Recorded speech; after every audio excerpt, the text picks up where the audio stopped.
Բարև ընկերներ, վերջին մի քանի ոդքասթների ներսը ես խոսացել եմ կուսակցությունների մասին, նախ զարգացած երկրների կուսակցության մասին, ինչպես էր Անգլիան, որ գոյություն ունի երկու կուսակցություն, դա Labour-ն էր, բանվորական կուսակցություն եւ Tory կամ կոնսերվատիվների կուսակցությունը։ Դրա հաջորդ ոդքասթում ես խոսացի Շվեդիայում կուսակցությունների մասին եւ Շվեդիայում կա ավելի շատ 5-6 հատ կուսակցություն, որ սրանք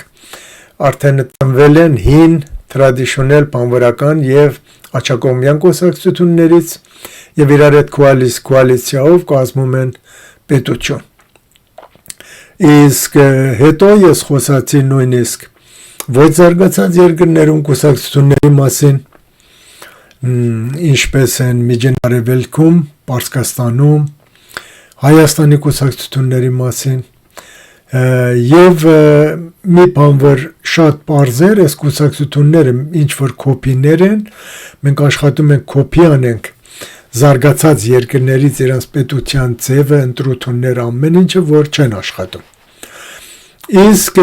իմ պարսիկ ընկերների հետ, որ ես խոսում ես հարցերի մասին, իրանք էլ հետաքրքիր բան են հարցնում, ասում են, օքեյ, Միքայել ջան, դու որ ասում ես կուսակցություն պետք է կուսակցության գոյությունը կապված է ինդուստրիալիզմի հետ, հիմա մենք Պարսկաստանում քանի 100 տարի պետք է սպասենք, որ ինդուստրիա ունենանք, որ բանվոր դասակարգ ունենանք, որ իմաստավոր կուսակցություններ ունենանք։ Մենք հիմա ենք ուզում ինչ-որ պետությունը փոխենք եւ ինչ-որ հարմար պետություն Պարսկաստանի զարգացման համար ունենանք։ Եվ ինձ հարցնում են, որ օրինակ ես ինչ առաջարկ ունեմ։ Դրա համար ես ոդքասթը ես սարքում եմ դրա համար, այսինքն ոչ զարգացող երկրների համար, նորից ես ասում եմ կուսակցությունները կոպի են, մենք չենք կարող շատ լավ բան են, բայց եթե կոպի են անում չեն աշխատում, իսկ իմ տեսակետները նախ մի քիչ ես կխոսամ նորից պատմության մասին կուսակցություններին է, հետո իմ տեսակետ։ Ուրեմն այսպես 19-րդ դարում առաջացավ ինդուստրիալ հեղափոխությունները նախ Անգլիայում, հետո Գերմանիայում, Ամերիկայում եւ ժողովուրդը որ մեծամասնությունը սրանք հողագործներ էին, արդեն պետք է գային եւ աշխատեին ինդուստրի ներսը։ Օրինակ Ամերիկայի իրանց ներքին պատերազմը դրա համար որ հյուսիսային մասում ինդուստրիներն արդեն զարգանում էին եւ սրանք աշխատուժ պետք ունեին։ Իսկ աշխատուժը դու ստրուկներին պետք է ազատես, որ կան եւ կլանվեն ինդուստրու ներսը։ Դրա համար ներքին պատերազմը դրա համար էր, ոչ թե Ամերիկայի մի մասը այնքան մարդկային էին, որ ստրուկներին ուզում էին ազատային, ոչ։ Եվ բոլոր այս երկրներում, ինդուստրիալ երկրներում, նախնական շրջանում, նախ այս ժողովուրդը ոչ մի իրավունք չունեին, իսկ սրանք արդեն իրանք հասկացան, որ պետք է կազմակերպվեն, որ ինչ-որ իրանց շահերը կարողանան պաշտպանել։ Եվ նախնական շրջանում շատ փոքր խմբեր էին, որ աշխատում էին կազմակերպվել, եւ դրանք անօրինական էին պետության կողմից եւ իշխող խավի կողմից, վտանգավոր էր նույնիսկ ղեկավարել մի պստիկ խումբ եւ այսպիսով սկսեց իր նախնական կազմակերպչական, այսինքն բանվոր դասակարգի կազմակերպչական process։ Հետագայում եթե նայում ենք 19-20-րդ դարի սկզբին արդեն արմիությունները կամ յունիոններն առաջացան, որ այս արմիությունների մասին շատ սիրուն Ջորջ Օրվելը գրում է իր գրքի մեջ, որ քարածոխի հանքերում աշխատողները ունեին իրանց արմիությունը, իրանց յունիոնը եւ այդ յունիոնը դրա համար չէր, որ ինքը պետության դիմաց կամ այս խավի դիմաց ինչ որ պահանջներ դներ։ Սկզբնական շրջանում իրանք ինչ որ փող են տալիս արհմիությանը, որ եթե ինչ որ դեպք կա պատահում, այդ տուժածների ընտանիքին արհմիությունները կարողանան օգտակար լինեն։ Իսկ հետագայում արդեն 30-ական թվականներից հետո արդեն կազմակերպվեց կուսակցությունները, որ հիմնականում արհմիությունների միջոցով էր, բայց այդ պարտադիր չի, որ բոլոր արհմիությունները լինեն կուսակցության մեջ կամ կուսակցությունը լինի դրանց ինչ որ հավաքածուն։ Արհմիությունները կարող են կուսակցությունից դուրս լինեն, բայց այդ իրանց ձայնը տան այդ կուսակցության անդամներին։ Եվ այսպիսով, այսինքն կուսակցությունները, ծախ կուսակցությունները արդեն գոյություն եկան, որ արդեն սրանք իմաստավոր կուսակցություններ էին։ Հիմա բոլոր այս շրջաններում, մեր երկրներում կամ ոչ զարգացած երկրներում ինչ է կատարվում։ Ուրեմն նախնական շրջանում այստեղ արդեն ինդուստրի գոյություն չունի, ժողովուրդը կան, նույնիսկ կարելի ասել ֆեոդալական սիստեմով ապրում են, ոչ մի կազմակերպություն, ոչ մի բան։ Հետագայում, այսինքն այս շրջանում, որ այստեղ նախնական կազմակերպություններն էր գոյություն ունենում, այս մեր երկրներում ոչ մի լուր։ Նույնիսկ այս շրջանում, որ արդեն արհմիություններն են գոյություն ունում, այս մեր ժողովուրդները չեն կարող կազմակերպեն, ոնց կազմակերպեն։ Իսկ հետագայում հետաքրքիր բան է առաջանում։ Ուրեմն եթե հեսրվա Հայաստանում մենք նայում ենք կամ Պարսկաստանում, ժողովուրդը իր համար է, ինչ որ կուսակցություններ գոյություն ունեն, որ ոչ մի կապ չունեն ժողովրդի հետ, այսինքն աշխատողների հետ, եւ ամեն մեկը իրանց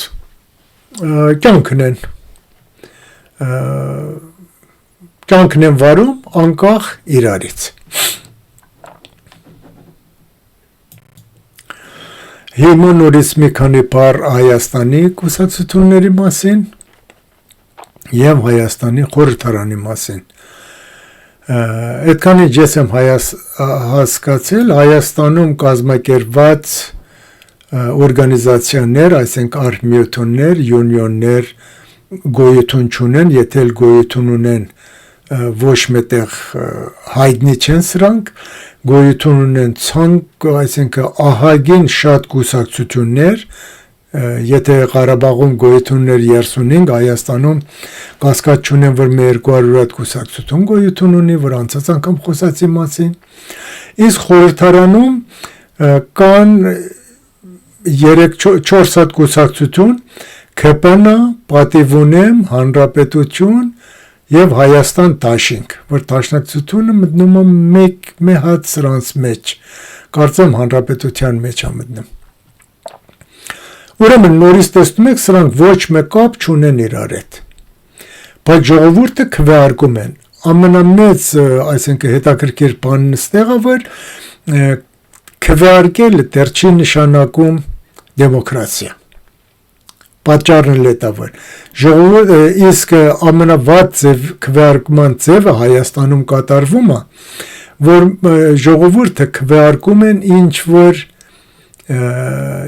խմբի, ոչ թե անհատների, ցուցակեն քվեարկում։ Օրինակ ժողովուրդը կարող են քվեարկեն ՔՊ-ին, Պատիվունեմ, Հանրապետություն եւ Հայաստան Դաշինք կուսակցությունները, որ գալիս են խորհրդարանի ներսը։ Եվ տեսնում եք, որ խորհրդարանի ներսը ոչ չի պատահում, որովհետև այս կուսակցությունները, այսինքն իրանք կտրված են ժողովրդից, եւ խորհրդարանի ներսը ամեն մեկը մի հատ Արցախի դրոշ է տնկել իր առաջ եւ այսինքն իրար հետ ռազմիրատ են անում։ Այս խորհրդարան չի, խորհրդարանը սենց չի։ Այսինքն ես դեռ չեմ տեսել խորհրդարանի մեջ մի հատ կարգին հարցի մասին խոսան։ Այդ որ այս համակարգը չի աշխատում։ պարզ որ չի աշխատում եւ այս մարդիկ չնայած ընտրվել են ժողովրդի կողից, բայց ըստենց վրացի ընտրելը դեռ չի նշանակում որ դեմոկրասիա գոյություն ունի, դեմոկրասիան այն ժամանակը որ ժողովուրդ կարողանա ազդի իր առօրյա կյանքի վրա խորհրդարանի իրանց ներկայացուցիչների միջոցով։ Օրինակ, այս կուսակցությունները, երբ ես նայում եմ, ինձ շատ հետաքրքիր է, օրինակ, Հովիկ Աղազարյան, Լուլու, Շիշ Բռնող, Նավակ Ճոճող, Տարոն Մարգարյան, Գագիկ Մելքոլյան, սրանց ով է ընտրել։ Այսինքն ժողովուրդը ով է սրանց ձայն տվել։ Սրանք հիմնականում ձայն են տվել ՔՊ-ին, ՔՊ-ն էլ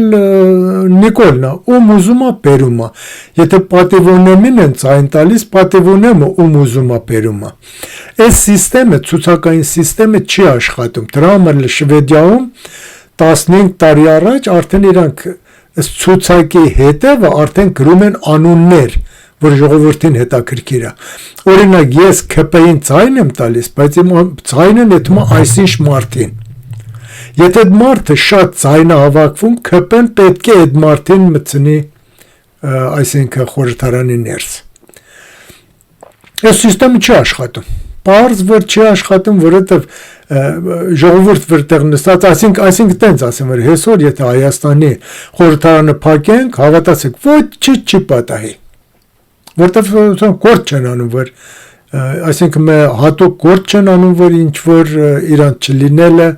ես եմ երգերը կատաստրոֆի առաջ կանգնեցնի։ Իսկ իմ առաջարկը, որ ես կարծում եմ, որ շատ լավ կաշխատի հետևյալն է։ Փոխարեն կուսակցությունները մտնեն խորհրդարան եւ ինչպես բացատրեցի, կուսակցությունները համարյա չնայած ընտրվում են ժողովրդի կողմից, բայց ոչ մեկ կապ չունեն ժողովրդի հետ։ Դրա փոխարեն մենք, այսինքն Հայաստանում կամ Պարսկաստանում չի տարբերվում, ոչ զարգացած երկրներում, իրանք, այսինքն քաջալերեն, խրախուսեն կամ պարտադրեն, որ կազմվեն արհմիություններ։ Եվ այս արհմիությունների յունիոն կամ սենդիկա ասել պարսիկներին, սրանց ներկայացուցիչները կան խորհրդարան։ Եթե չեմ սխալվում, Հայաստանում մի բան գոյություն ունի, որ կոչվում է աշխարհաժողով։ Համարյա նման բան է, բայց ավելի ժամանակակից։ Ուրեմն ամեն մի արհմիություն, ամեն մի աշխատանքի ձև, ասենք ինժեներների արհմիությունը, սա ներկայացնում է բոլոր Հայաստանի ինժեներների պահանջներ։ Իհարկե, սրանք կարող են ունենալ իրենց ֆիլիալները տարբեր քաղաքներում եւ իրանք ժողով են անելու իրենց պահանջները ծեծելու են, խոսալու են մասին եւ պատրաստ ինչ որ պահանջ բերելու են խորհրդարան։ Օրինակ կարելի է բուժքույրների արհմիություն, վարորդներու, թաքսի շոֆերների, ուսուցիչների եւ այլն եւ այլն եւ այլն։ Եվ այսպիսով խորհրդարանում պատահական մարդ չի հայտնվելու։ Ամեն մարդ որ գալիս է խորհրդարան, մի հատ արհմիության ներկայացուցիչ է, որ գիտի ինչի համար է եկել խորհրդարան, ինչ է իր պարտականությունը եւ բերելու է կոնկրետ առաջարկներ, որ որոշում կատարվի այդ առաջարկների հիման վրա։ Իսկ հեսօրվա խորհրդարանի ժողովրդի հետ ինչ կպատահի, բացի օլիգարխներից, որ իրանք էկոնոմիկապես ապահովված են, մնացածը պատահական մարդիկ են։ Այսինքն այս մարդիկ են հայտնվել այդտեղ, որ ասենք թե եթե խորհրդարանից իրանց աշխատանքը կամ իրանց պատգամավորությունը ծերրստան, իրանց ոչ ոք նույնիսկ աշխատանք էլ չի տա։ բարի, ոչ մի խոսք, սրանք էլ մարդ են, սրանք էլ կարող են ունենան պարաբների արհմիությունը։ Այսպիսով 100 հոգու փոխարեն մի հատ պարաբների միությունից էլ մարդ կկա խորհրդարանը, սրանք էլ նորից պետք է նստեն ժողով անեն եւ իրանց առաջարկները բերեն խորհրդարան։ Այսպիսով մենք դեմոկրասիան 1 կամ 2 աստիճան տանում ենք դեպի ժողովուրդը։ Արհմիությունները պետք է ժողովներ ունենան, որոշումներ կայացնեն, ամեն ինչը կատարվում է արհմիության ներսը, նույնիսկ կարելի է սրանց համար դասարաններ դնել, որ այսինքն մուֆտա առաջարկներ չկա, ամեն մի առաջարկ նույնիսկ իր էկոնոմիան կամ իր բյուջետը, ինչքան բյուջետ կարիք ունի այդ առաջարկը, այսպիսով ծեծած, ձևած, կտրած, ամեն ինչը կա խորհրդարան։ Եվ խորհրդարանի ներսը էլ արդեն մուֆտա խոսակցություն, ես իմ ով Ղարաբաղն ուրանա, դավաճանա, շպրտել իրար կամ ես իմ ռազմիրատանել ես հարցերը կվերջանա, կոնկրետ հարցերը գալիս խորհրդարանը եւ կոնկրետ պատասխանել պիտի տան այս արհմիություններին։ Այս լավությունն է դա, որ արհմիությունները նույնիսկ իմ առաջարկն է դա, որ դրանց ներկայացուցիչ չին, որ ուղարկում են, դեն չի, որ ներկայացուցիչը 4 տարվա համար է այդում խորհրդարան, եթե խորհրդարանը 4 տարին մեկ է ընտրվում։ Իրանք կարող են հետ կանչեն իրանց մանդատը եւ մի հատ ուրիշ մարդ, որ ավելի լավ է կարողանում իրանց շահերը պաշտպանեն ու պաշտպանի ուղարկեն խորհրդարան։ Այսպիսով պատահական մարդ կամ այն մարդիկ, որ գալիս են մենակ խորհրդարան նստեն, փող առնեն այդ անտուն, սրանց վերջ կուտի, կոնկրետ առաջարկներ կգա խորհրդարան, կոնկրետ զրույցներ կլի, խոսակցություններ կլի, դեբատներ կլի եւ երկիրը կարող է այս ձևով զարգանա եւ առաջ հետա։ Այսօր այսքան ընկերներ, հաջողություն ձեզ։